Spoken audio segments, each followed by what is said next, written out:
அனைவருக்கும் வணக்கம். தமிழ் செஸ் சேனலுக்கு உங்களை அன்புடன் வரவேற்கிறேன். இன்னைக்கு நம்ம பார்க்க போற வீடியோல வந்து பார்த்தீங்கன்னா, பிரக்ஞானந்தாவோட ரீசென்ட்டான ஒரு விக்டரிய வந்து நம்ம இன்னைக்கு பார்க்க போறோம். ஸோ அவர் வந்து பார்த்தீங்கன்னா, ரீசென்ட்டா இத்தாலியில வந்து கிராண்டிஸ்கேஷி கத்தோலிக்கா இன்டர்நேஷனல் டோர்னமெண்ட் அப்படின்னு சொல்லிட்டு ஒரு அவங்க அந்த டோர்னமெண்ட் வந்து கண்டக்ட் பண்றாங்க இத்தாலியில. ஸோ அதுல வந்து பங்கு பெற்றிருக்கிறாரு. ஸோ அதுல இருந்து ஒரு 3வது ரவுண்ட்ல இருந்து ஒரு முக்கியமான கேம் நம்ம இன்னைக்கு பார்க்க போறோம். ஸோ ஆப்போனன்ட் யாரு அப்படின்னு சொல்லி பார்த்தீங்கன்னாக்கா, லூகாஸ் வான் ஃபாரஸ்ட் அப்படின்னு சொல்லிட்டு நெதர்லாந்த சேர்ந்த ஒரு கிராண்ட் மாஸ்டர். ஸோ இவருமே வந்து பார்த்தீங்கன்னா, கொஞ்சம் யங் கிராண்ட் மாஸ்டர் தான். 21 years old. So without any further delay நம்ம வந்து வீடியோவை ஸ்டார்ட் பண்ணிடலாம். அதுக்கு முன்னாடி ஒரு சின்ன ரெக்வஸ்ட் என்ன அப்படின்னா, நம்ம சேனலை நீங்கள் முறையாக பார்க்குறீங்க அப்படின்னாக்கா, நம்ம சேனலை சப்ஸ்கிரைப் பண்ணிட்டு பெல் பட்டனை ப்ரெஸ் பண்ணி வச்சுக்கோங்க. அது மாதிரி நம்ம சேனலில் போகிற வீடியோஸ் உங்களுக்கு ஹெல்ப்ஃபுல்லாக இருக்குன்னு நினச்சிங்கன்னா மற்றவங்களுக்கு ஷேர் பண்ண மறந்துடாதீங்க.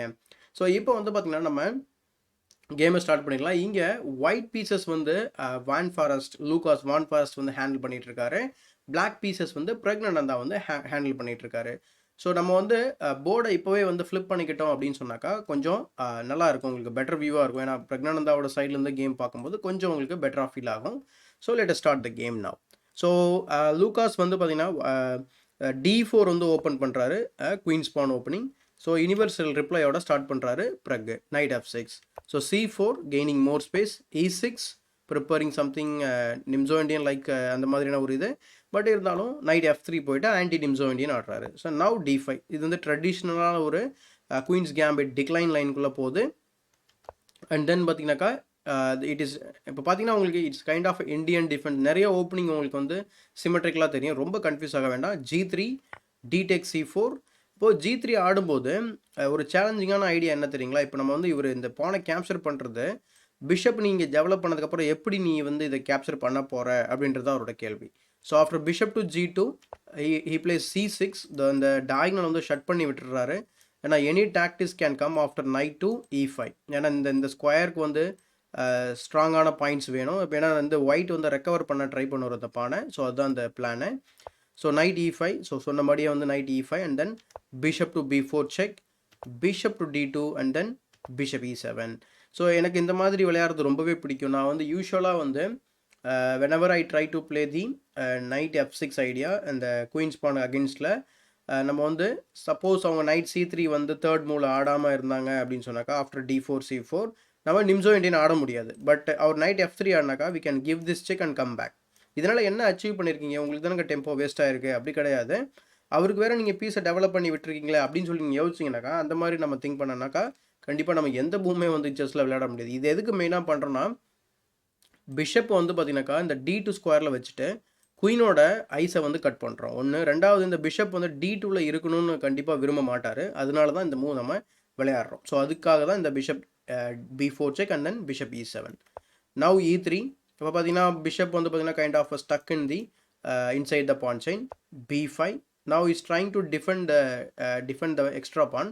So here he plays knight takes C6, knight takes C6 and then bishop takes C6 check, bishop to D7 blocking the check and then bishop takes A8. ஆக்சுவலாக வந்து பார்த்தீங்கன்னா இந்த பொசிஷனில் வந்து நமக்கு வந்து பார்த்தீங்கன்னா ஒரு இது விட்டு கொடுக்குறாரு இல்லையா, அது எக்ஸ்சேஞ்ச் வந்து கொடுக்குறாரு. இதனால் என்ன அட்வான்டேஜ் வந்து பிரக் வந்து கெயின் பண்ணுறாரு அப்படின்றத நம்ம வந்து பார்க்கணும். நீங்கள் வந்து ஸ்ட்ரைட்டாகவே வந்து பார்த்தீங்கன்னாக்கா உங்களுக்கு லைட் ஸ்கொயர் எல்லாமே நம்ம ஜென்ரலாக பாருங்களேன், ஜஸ்ட் விஷுவலாக பார்த்தாலே இந்த லைட் ஸ்கொயரில் யார் டிஃபெண்ட் பண்ண போகிறாங்க அப்படின்றது மிகப்பெரிய ஒரு கேள்விக்குறி. ரெண்டாவது, அவர் பான் ஸ்ட்ரக்சர் எல்லாமே வந்து பார்த்தீங்கன்னாக்கா டார்க் ஸ்கொயரில் ஃபிக்ஸ் ஆகிருக்கு. பான் வந்து பார்த்தீங்கன்னாக்கா இந்த பிஷப்பும் உள்ள ஸ்டக் ஆகிருக்கு. ஸோ இதெல்லாம் யோசிச்சு பார்த்தோன்னா இந்த பொசிஷன் வந்து பார்த்தீங்கன்னா கம்ப்ளீட்டாக ஈக்குவல். இது வந்து relative strength of the pieces அப்படின்னு சொல்லுவாங்க. அதாவது அந்தந்த பொசிஷனுக்கு ஏற்ற மாதிரி அந்தந்த பீஸோட வேல்யூ வந்து மாறும். அதே மாதிரி இன்னொரு பக்கம் நம்ம வந்து அனலைசிஸ் எவால்யூஷன் பண்ணும்போது பிளாக்குக்கு வந்து பார்த்தீங்கன்னாக்கா பிரக்குக்கு வந்து பார்த்தீங்கன்னா பிஷப் பேர் வச்சிருக்காரு. ஸோ இது வந்து லாங் ரன்னில் அட்வான்டேஜ் கொடுக்கறதுக்கு வாய்ப்பு இருக்குது. So he plays F3 E5 trying to open the centre. ஏன்னா வந்து அவரோட கிங் வந்து பார்த்தீங்கன்னாக்கா இட்ஸ் நவ் கொஷனபிள் பிகாஸ் இந்த பான் ஸ்ட்ரக்சர்லாம் பாருங்களேன், இட்ஸ் ஆல் நவ் வீக் இல்லையா. ஸோ அதே சமயத்தில் நமக்கு we have this majority on the queen side. நம்ம அதை வந்து ப்ரூஃப் பண்ணணும் கொஞ்சம் லேட்டராக. So E5 castles, E takes D4, E takes D4. So இப்போ வந்து பார்த்தீங்கன்னா இந்த பான் ஸ்ட்ரக்சர் நான் ஏற்கனவே சொன்னது தான். இப்போ திரும்பவும் வீக் பான் ஸ்ட்ரக்சர். அது மட்டும் இல்லாமல் now he is having one isolated pawn on the D4. So இதை நம்ம டார்கெட் பண்ணணும். அதுதான் வந்து இந்த பானை சுற்றியே கூட நம்ம வந்து ஒரு பிளான் பண்ணி, இப்போ நிறைய பேர் வந்து செஸ் ஸ்ட்ராட்டஜிலாம் எப்படி பண்ணுறதுன்னு தெரியல சார் அப்படின்னு சொல்லி கேட்பாங்க, நிறைய கேள்விகள் கேட்பாங்க. So strategy is nothing but ஏதாவது ஒரு வீக்னஸை பாயிண்ட் பண்ணிவிட்டு அதை நோக்கி நம்ம ஒரு பிளான் பண்ணி அதை அட்டாக் பண்ணுறோம் அப்படின்னோன்னா அதுதான் வந்து ஸ்ட்ராட்டஜின்னு சொல்லுவாங்க. இப்போ இது என்ன பேர், இப்போ நம்ம செஸ்லேயே ஒரு ஸ்ட்ராட்டஜி எடுத்துக்கிட்டோம், it's called isolated queens porn. So அதுக்கு என்ன ஸ்ட்ராட்டஜி நம்ம பண்ணணுமோ அதை பண்ணணும்.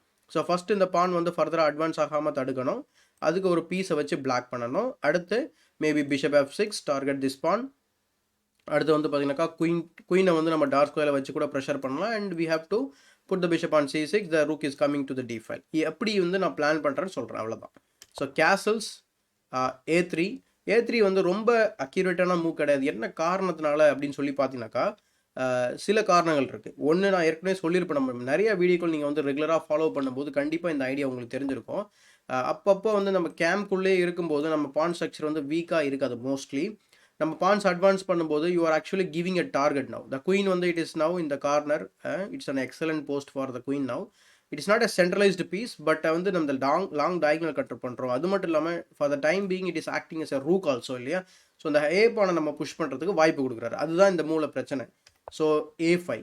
ஸோ இதுக்கு பதில் என்ன செய்யணும், அவர் என்ன செய்யணும், what is the main move for white அப்படின்னு சொன்னாக்கா, இந்த பொசிஷனில் நீங்கள் அப்படியே பொதுவாக திங்க் பண்ணி பாருங்களேன், ரொம்ப கேல்குலேட்லாம் பண்ண தேவையில்லை. அவருக்கு என்ன பிரச்சனை அப்படின்னு சொல்லி பார்த்தீங்கன்னாக்கா, இந்த 3 பீஸை என்ன பண்ணுறதுன்னு தெரியல. அப்போது அதை தான் அவர் ஃபிகர் அவுட் பண்ணியிருக்கணும் என்னை பொறுத்த வரைக்கும். மேபி கம்ப்யூட்டர் வந்து திங்க் பண்ணுறது மூவ் வந்து பார்த்தீங்கன்னா ரூக் E1 திங்க் பண்ணுறது கம்ப்யூட்டரு. காரணம் என்ன அப்படின்னு சொல்லி பார்க்கலாம் பாருங்கள். Rook E8, A3 now. ஒரு மூவ்க்கு அப்புறம் விளையாண்டா என்ன டிஃப்ரென்ஸ் அப்படின்னு சொன்னாக்கா, யூ கேன் ப்ளே. நம்ம வந்து பார்த்தீங்கன்னா பிஷப் வந்து ஈஸியாக டெவலப் பண்ணி அவர் வந்து எக்ஸ்சேஞ்ச் பண்ணுறதுக்கு கூட வாய்ப்பு இருக்குது. ஸோ இன் தட் கேஸ் நமக்கு தான் பிரச்சனையாகும். ஸோ பிஷப், ஏன்னா அவர் வந்து இப்போ ஒரு எக்ஸ்சேஞ்ச் அப்பில் இருக்காரு அப்படின்றதுனால இந்த மாதிரி நம்ம யோசிக்கலாம். So bishop A5 stopping any A5.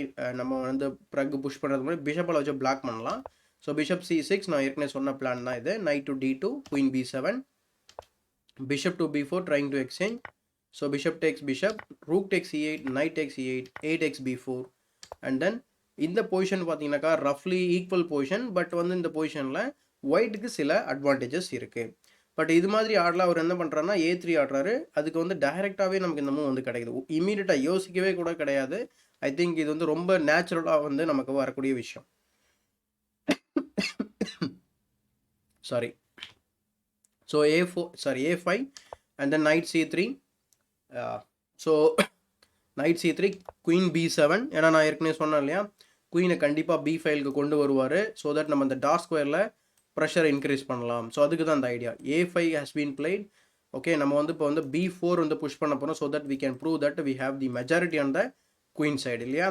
இன்னொரு விஷயம், ரூக் வந்து எக்ஸ்சேஞ்ச் சாக் பண்ணதுனால நமக்கு வந்து பார்த்தீங்கன்னாக்கா அவுட் ஆஃப் த ஓப்பனிங் வந்து ஒன்றும் பண்ண முடியாது ரூக்கை வச்சுக்கிட்டு. அதனால தான் நான் முன்னாடி சொன்ன பிளான் வந்து ரூக்கை ஆக்டிவேட் பண்ணணும். அப்போ தான் வந்து white can prove that okay என்கிட்ட ரூக் இருக்குது, இப்போ நீ என்ன செய்ய போகிற அப்படின்ற அளவுக்கு நம்ம வந்து ரூக்கை டெவலப் பண்ணணும். So queen E2, rook E8, queen F2. It's a waste. எனக்கு தெரிஞ்சு கொஞ்சம் வந்து டைம் வேஸ்ட் ஆகுதோ அப்படின்ற மாதிரி எனக்கு தோணுச்சு. ஏன்னா நீங்கள் குயினை வந்து இங்கே டெவலப் பண்ணுறீங்க. After rook x-raying your queen you are moving the queen. So அதனால சொல்கிறேன், கொஞ்சம் டைம் வேஸ்ட் ஆன மாதிரி எனக்கு ஒரு feel. Queen F2, now bishop to C6. இந்த பாயிண்ட்டு பார்த்தீங்கன்னாக்கா நம்ம அந்த பாயிண்ட்டை வந்து கொஞ்சம் எக்ஸ்ட்ரா கண்ட்ரோல் பண்ணுறதுக்கு வாய்ப்பு இருக்குது. ஏன்னா பிஷப் இருக்குது, நைட் இருக்குது, குயின் வந்து பின்னாடி பேட்டரி இருக்குது. ஓகே, ஸோ அடுத்து வந்து பார்த்தீங்கன்னா நான் சொன்ன மாதிரி இந்த பிஷப் வந்து F6ல் போட்டு இதை டார்கெட் பண்ணணும். ஸோ லெட்ஸ் see எப்படி வந்து இது போகுது அப்படின்னு சொல்லி பார்க்கலாம். பட் பிஷப் டு C6 வந்து பார்த்தீங்கன்னாக்கா அந்த அளவுக்கு கரெக்டான மூவும் கிடையாது. கம்ப்யூட்டர் வந்து நம்ம எல்லா இடத்துலையுமே கம்ப்யூட்டரோட ஹெல்ப் எடுக்க முடியாது. என்ன காரணம் அப்படின்னா நம்ம H6 வந்து ட்ரை பண்ணலாம். காரணம் என்ன, இந்த பிஷப் வந்து we are making sure that bishop is not getting activated. ஏன்னா ஒரு வாய்ப்பு இருக்குது இல்லையா, பிஷப் வந்து இங்கே பின் பண்ணி எக்ஸ்சேஞ்ச் பண்ணுறது கூட வாய்ப்பு இருக்குது. இந்த பிஷப்புக்கு வந்து it is doing nothing. So அதனால தான் வந்து சொல்கிறேன், இந்த மூவ் வந்து அடிக்கடி வந்து H6 வந்து ரெக்கமெண்டேஷனில் இருக்கும். இதுக்கு காரணம் இதுதான், பிஷப்போட ஐடியாவை ஸ்டாப் பண்ணுறது. So bishop C6 and then he played rook AE1. இது வந்து கொஞ்சம் மிஸ்டேக்கான ஒரு மூவு. காரணம் என்ன அப்படின்னாக்கா, இந்த பொசிஷனில் நம்ம இந்த பொசிஷனை வந்து பார்த்திங்கன்னா நல்லா யோசிச்சு பார்த்தோன்னு வச்சுக்கோங்களேன். சிம்பிள் திங்கிங் தானே என்னை பொறுத்த வரைக்கும். இந்த பொசிஷனில் நம்ம சில நேரங்களில் வந்து நான் ஏற்கனவே ஒரு வீடியோவில் மென்ஷன் பண்ணியிருக்கேன், நிறைய ஸ்ட்ராட்டஜிஸ் இருக்குது. Returning the part of the material அப்படின்னு ஒரு கான்செப்ட் இருக்குது செஸ்ஸில். அதாவது எப்போல்லாம் நீங்கள் வந்து அதிகமாக மெட்டீரியல் வச்சுருக்கீங்களோ உங்கள் பொசிஷனுக்கு அது ஹெல்ப் பண்ணாத போது நீங்கள் டெஃபினட்டாக அதை வந்து கொடுத்துட்டு நீங்கள் பொசிஷனை ஃப்ரீ பண்ணலாம். அந்த வகையில் இந்த இடத்துல வந்து ஒரு பான் சாக் கூட பண்ணலாம்.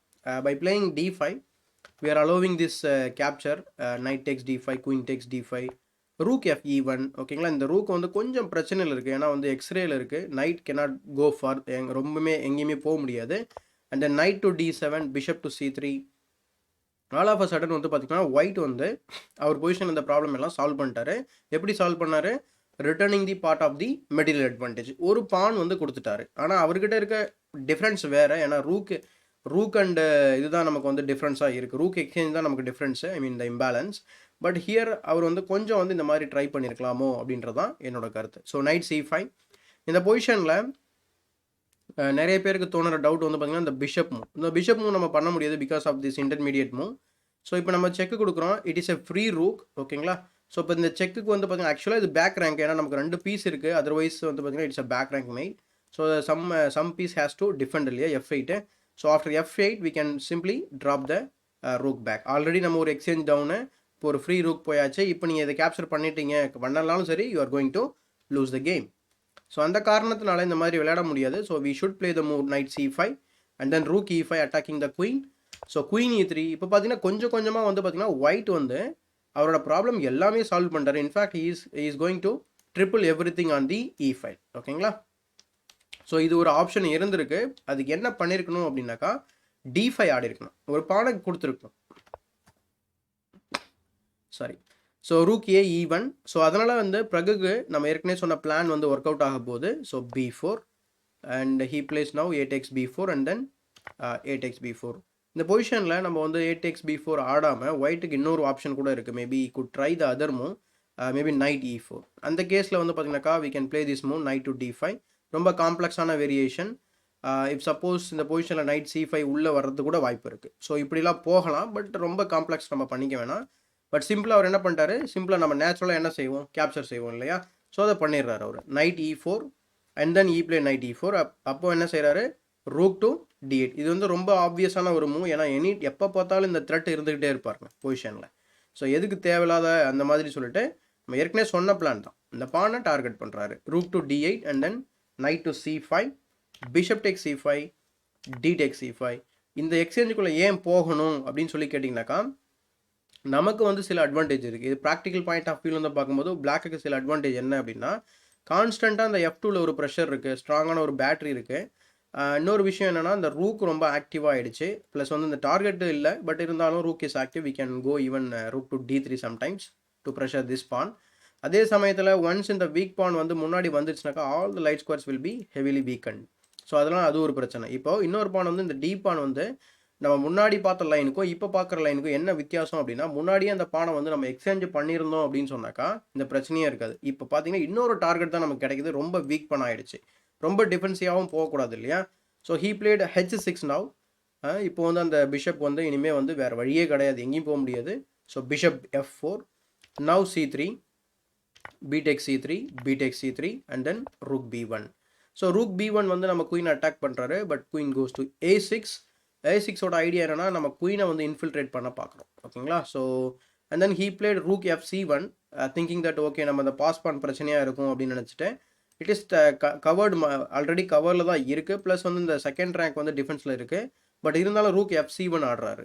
ஸோ இன்ஸ்டெட் ஆஃப் தட் அவங்க என்ன பண்ணியிருக்கலாம் அப்படின்னாக்கா ரூக் D1 ஆடிருக்கலாம் to challenge the entry point. ஓகேங்களா? So he missed that. So இது என்னங்க இதில் கூட அதாவது சாதாரண விஷயந்தான், ஜஸ்ட் ஆக்குப்பைங் இது வந்து ரொம்ப ஒரு இன்ட்ரெஸ்டிங்கான ஒரு விஷயம். நான் ஏற்கனவே உங்களுக்கு சொல்லியிருப்பேன். அதாவது identify the open file, occupy the open file, penetrate, start attacking. So இதை நான் ஏற்கனவே சொல்லியிருப்பேன் இல்லையா? ஸோ இப்போ அடுத்த பிளான் அதுதான். Rook after queen A6 is going to get in to the camp இல்லையா? ஸோ ஆனால் வந்து அவர் அந்த மாதிரி ஐடியா பார்க்கல. So he played okay knight D5. இந்த பொசிஷனில் we can directly play the move rook to D3. இதை தான் நான் சொல்லிகிட்டு இருந்தேன். பட் வந்து ப்ரக் மே ஃபீல் ஓகே இந்த நைட் கொஞ்சம் வந்து நம்ம சென்ட்ரலைஸ் பண்ணி டைம் கெயின் பண்ணலாம், இந்த knight can even help further அப்படின்னு சொல்லிட்டு so he is putting the knight in the centre. That is also a right move. So இங்கே வந்து பார்த்தீங்கன்னாக்கா ஹீ பிளேட் பிஷப் E5. ஓகேங்களா? So bishop E5 and then queen to D3. So all of a sudden வந்து பார்த்தீங்கன்னாக்கா நம்ம பீசஸ்லாம் கொஞ்சம் active ஆன மாதிரி உங்களுக்கு ஒரு ஃபீல் ஆகும். ஆனால் இந்த பொசிஷனில் instead of natural move that is rook to B3 to pin the pawn and attack further, he played rook E1. இது என்ன ஆகுதுன்னா ரூக் E1 வந்து இது வந்து ரொம்ப லாஜிக்கலாகவும் இல்லை. இப்போ இங்கே பிஷப்பும் போயாச்சு, ரூக்கும் எடுத்துட்டீங்க. தட் மீன்ஸ் என்னன்னாக்கா we can simply push the pawn. அதுதான் ஐடியா. இப்போ நீங்கள் வந்து இந்த பிஷப் இங்கே இருந்தால் கூட நம்ம இதை பற்றி கவலைப்பட தேவையில்லை. ஓகே இட் இஸ் கவர்டு அப்படின்னு நினைக்கலாம். ரூக்கை மூவ் பண்ணிக்கலாம் when the C2 is coming. Or நம்ம வந்து C3 ஐ மீன் ஸோ ரூக் B3 ஆடிருந்தா கூட it is in a pin, so nobody is going to push the pawn. So டாக்டிக்கலாகவும் டிஃபெண்ட் பண்ணிக்கலாம். ஆனால் அவரையும் செஞ்ச மூவ் வந்து பார்த்தீங்கன்னா ரூக் ஈவன். ஸோ அதுதான் கொஞ்சம் தப்பாகிடுச்சு கேமில். So after that Prag played C2, rook B C1, knight B4. So ரொம்ப சூப்பரான ஒரு நைட் இது ஆக்சுவலாக. இப்போ பார்த்தீங்கன்னா இந்த பாஸ் பானையும் டிஃபெண்ட் பண்ணுது. இந்த பாஸ் பான் ரொம்ப வீக் பான் நினச்சிருப்பாரு, பட் அதுதான் இப்போ ப்ராப்ளமாகவே ஆயிடுச்சு. ஸோ அது இல்லாமல் பாருங்கள், இந்த பேட்டரி வந்து பார்த்தீங்கன்னா அழகாக அன்லீஷ் பண்ணியிருக்கிறாரு. அண்ட் இந்த ஸ்கொயருக்கு வரவே முடியாது because of C2 pawn. So he played bishop to D6. கொஞ்சம் வந்து கட் பண்ணுறாரு, அந்த கோஆர்டினேஷனை கட் பண்ணுறாரு. But then he played bishop takes F3. ஏன்னா அந்த பாயிண்ட்டுக்கு வந்து 2 டிஃபெண்டர் ரொம்ப நேரமாக இல்லை. ஸோ இப்போ இதுதான் சரியான நேரம் அப்படின்ட்டு கேப்சர் பண்ணிடுறாரு. So queen E3 trying to exchange bishop to C6. வேணா நீ எக்ஸ்சேஞ்ச் பண்ணிக்கோன்றாரு. இப்போ தான் வந்து அவர் ரியலைஸ் பண்ணுறாரு, ஓகே நமக்கு வந்து எக்ஸ்சேஞ்ச் வச்சிருந்தும் நம்மளால் ஒன்றும் பண்ண முடியல, why don't we give up the exchange அப்படின்னு சொல்லிட்டு he is going for this variation, queen takes D3, knight takes D3. And after king F1, Prag took the knight, took the rook, and then rook takes C1, bishop E4, king E2, F5, anchoring the bishop, king E3. Why it is an anchoring?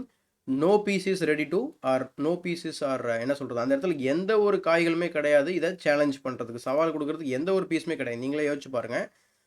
கடைசியில் வேணும்னா இந்த எக்ஸ்சேஞ்சாவது கொடுக்கலாம், but அதை கொடுத்துட்டு என்ன பண்ணுறது, resign தான் பண்ணணும் இல்லையா. So after bishop to E3, king E3, king F7, G4, G6. Even நம்ம வந்து எக்ஸ்சேஞ்ச் பண்ணல, பிரச்சனை இல்லை, the pawn is going to capture. So the anchor is still there. So king to D4 and then king E6, rook E1, king D7, rook C1 and then king C6. கிங்கை வந்து centralise பண்ண பார்க்குறாரு Prag, வேற ஒன்றும் கிடையாது. So after this king to C4, H5. So light ஸ்கொயரில் பானை fix பண்ணிக்கிறாரு. ஒரு டார்கெட் கூட உனக்கு இருக்கக்கூடாது அப்படின்னு நினைக்கிறாரு. So king C3, rook to G8, king B2 and then rook to G4, rook E1, rook to G7 and then finally king C3. After king to D5, blacks white வந்து resign பண்ணிடுறாரு. என்ன காரணங்களாக resign பண்ணுறாரு அப்படின்னு சொல்லி பார்த்தோன்னா ரொம்ப சிம்பிளான விஷயந்தான். இப்போ என்ன பிளான் இருக்கும் அப்படின்னு சொல்லி யோசிச்சு பாருங்களேன். பிளாக்குக்கு வந்து என்ன பிளான், ஜென்ரலைஸ்டா, ஓகே இந்த பானை கண்டிப்பாக நம்ம ப்ரொமோட் பண்ணணும். ஸோ அப்போ நம்ம அதுக்கு சப்போர்ட் செய்யணும் இல்லையா. ஸோ ஃபஸ்ட்டு நம்ம வந்து இந்த பான் வந்து டிஃபென்ஸில் இருக்குது, அப்போ நோ ப்ராப்ளம். அப்போ நம்ம ரூக் இஸ் ஃப்ரீ, நம்ம கிங் வந்து ரொம்ப சென்ட்ரலைஸாக இருக்குது. And one more thing, this bishop is tied to this pawn. So அதுதான் சொன்னேன், இந்த வீக் பான் ஞாபகம் இருக்குங்களா, D takes C4 ஆடும்போது it is going to be weak pawn சொன்னால அதனால இன்னொரு பிரச்சனை. அண்ட் இந்த இடத்துல இருந்துக்கிட்டு இந்த பானை டிஃபெண்ட் பண்ணுறாரு, அப்போ இந்த பிஷப்பை டிஃபெண்ட் பண்ண முடியாது, டிஸ்டர்ப் பண்ண முடியாது. அப்போ நம்ம என்ன விளையாடலாம்னா, we can play this move I think.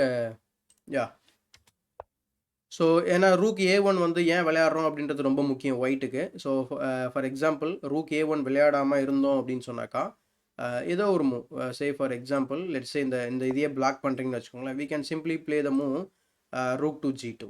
So rook to G2 வந்து நம்ம இந்த பானை ப்ரெஷர் பண்ணுறோம். ரெண்டாவது நம்ம என்ன செய்வோம்னா, இந்த பிஷப்பை கொஞ்சம் வந்து நம்ம எப்படியாவது ரிலாக்ஸ் பண்ணிவிட்டு, ஏன்னா அவருக்கு ரெஸ்பான்சிபிலிட்டி இருக்குது இந்த பானை டிஃபெண்ட் பண்ண, அதுக்கு தான் நம்ம ரூக்கை வந்து இங்கே போட்டிருக்கோம்.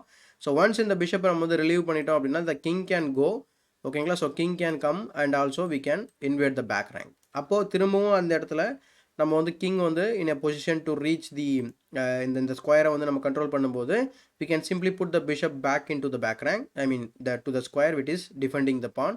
ஸோ அதுக்கப்புறம் பண்ணிடலாம். ஸோ அப்போ நீங்கள் திங்க் பண்ணலாம், இது வந்து பாஸ் ஆகாதா அப்படின்னு சொல்லி கேட்டிங்கன்னா, அதுக்கு முன்னாடியே நம்ம இந்த பானை பாஸ் பண்ணிடலாம், ரொம்ப சிம்பிள்.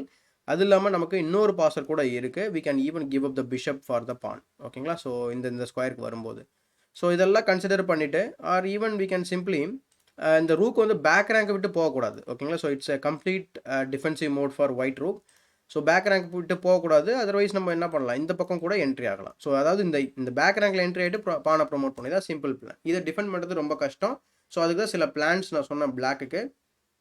ஸோ இதெல்லாம் கன்சிடர் பண்ணிவிட்டு லூகாஸ் வான் ஃபாரஸ்ட் வந்து பார்த்திங்கன்னா கேமை ரிசைன் பண்ணிடுறாரு. ஸோ இந்த கேமை பற்றி நீங்கள் என்ன நினைக்கிறீங்க அப்படின்றத கமெண்ட் செக்ஷனில் பதிவு பண்ணுங்கள். இன்னொரு முக்கியமான விஷயம் என்ன அப்படின்னா, இந்த டோர்னமெண்ட்டில் செகண்டாக ஃபினிஷ் பண்ணியிருக்கிறாரு. ரொம்பவே வந்து ஒரு இன்ட்ரெஸ்டிங்கான ஒரு டோர்னமெண்ட் தான் அவருக்கு. ஏன்னா ஃபஸ்ட் டைம் வந்து இந்த டோர்னமெண்ட் வந்து ஹோஸ்ட் பண்ணுறாங்க. ஐ திங்க் SL நாராயணன் சொல்லிட்டு அவர் வந்து பார்த்தீங்கன்னா ஃபஸ்ட் பிளேஸ் வந்து வாங்கியிருக்காரு. ஸோ ஐ திங்க் நான் வந்து இதை ஒரே நிமிஷம், ஏன்னா நம்ம வந்து தப்பாக இன்ஃபர்மேஷன் ஷேர் பண்ணக்கூடாது. நாராயணன் தான் நினைக்கிறேன். நாராயணன். ஸோ நாராயணன் வந்து பார்த்தீங்கன்னாக்கா, ஃபர்ஸ்ட் பிளேஸ் வின் பண்ணியிருக்காரு. ஐ மீன் ஃபர்ஸ்ட் ப்ரைஸ் வந்து வின் பண்ணியிருக்காரு. ஸோ டோட்டல் ப்ரைஸ் வந்து பார்த்தீங்கன்னா, உங்களுக்கு இங்கேயே போட்டிருப்பாங்க. ஸோ இந்த இன்ஃபர்மேஷன் எல்லாமே நம்ம யூசுவலா டிஸ்கிரிப்ஷன்ல ஆட் பண்ணுவோம். நீங்களும் செக் பண்ணி பார்த்துக்கலாம். Including the PGN. ஸோ இந்த வீடியோ புடிச்சிருந்தா ஒரு லைக் போடுங்க. அ இன்னும் நம்ம சேனலை வந்து சப்ஸ்கிரைப் பண்ணாம வீடியோஸ்லாம் பார்த்துட்ருக்கீங்க அப்படின்னா வந்து மறக்காம வந்து சப்ஸ்கிரைப் பண்ணிட்டு பெல் பட்டன் ப்ரெஸ் பண்ணி வச்சுக்கோங்க. அதே மாதிரி நம்ம சேனலில் போகிற வீடியோஸ் உங்களுக்கு ஹெல்ப்ஃபுல்லாக இருக்குன்னு நினச்சிங்கன்னா நம்ம சேனல் டொனேஷன் பண்ணுறதுக்கு கன்சிடர் பண்ணுங்கள். ஸோ இதே மாதிரி ஒரு பயனுள்ள வீடியோவுடன் உங்களை சந்திக்கும் வரை உங்களிடமிருந்து விடைபெறுவது உங்கள் சதுரங்க சாணக்கியன்.